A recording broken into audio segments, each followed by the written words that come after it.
Hello and welcome back to Joe's Math Tools. In our session today, we're solving the rational equation when we're finding the LCD. And if you're ready, let's get started.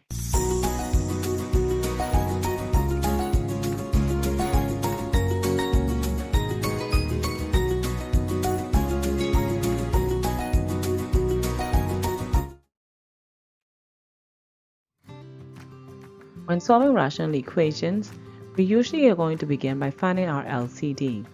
And our two terms that we have for this fraction is 5y and y. Now, since both terms has a y, the only difference here is that my 5y has a 5 of a coefficient.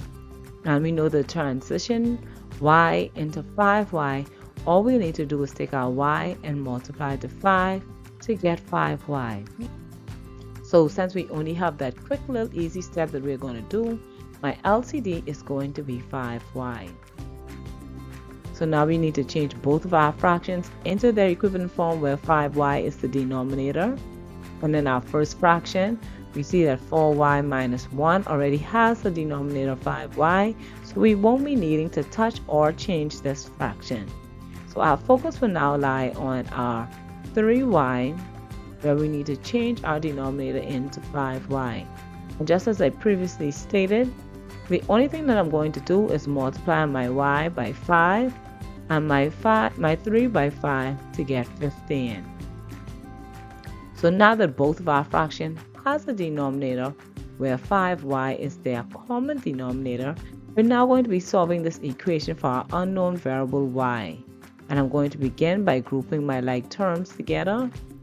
And since my 1 is being subtracted on the left hand side, I will add it on the right hand side. And 15 plus 1 will equal to 16. I'm now going to apply our rules for a one-step equation and divide my 4 into both sides of the equation. So my 4's will cancel on the left hand side, leaving me with y. And when 16 is divided by 4, this will equal to 4. So we found that our y is equal to 4 for this equation. Now let's check our answer. So we said that y is equal to 4. Now to test our answer, I'm going to be substituting my 4y everywhere that y appears in the equation. And remember that our goal is to make sure that both sides of the equation is equal. So let's begin simplifying the left hand side. We have 4 times 4, which is 16, and 16 minus 1 is 15. And we have 4 times 5 is 20. And now I'm going to reduce my fraction by dividing both my numerator and my denominator by 5. And when 15 is divided by 5, it will equal to 3. And when 20 is divided by 5, it will equal to 4.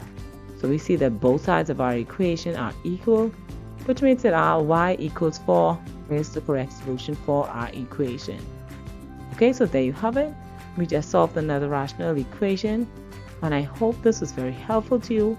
I hope you were able to follow along, and most important, I hope this helps you to build your confidence in trying to solve some of these equations for yourself. Remember to get some additional practice in, develop your skills, and I'll see you right here in the next video.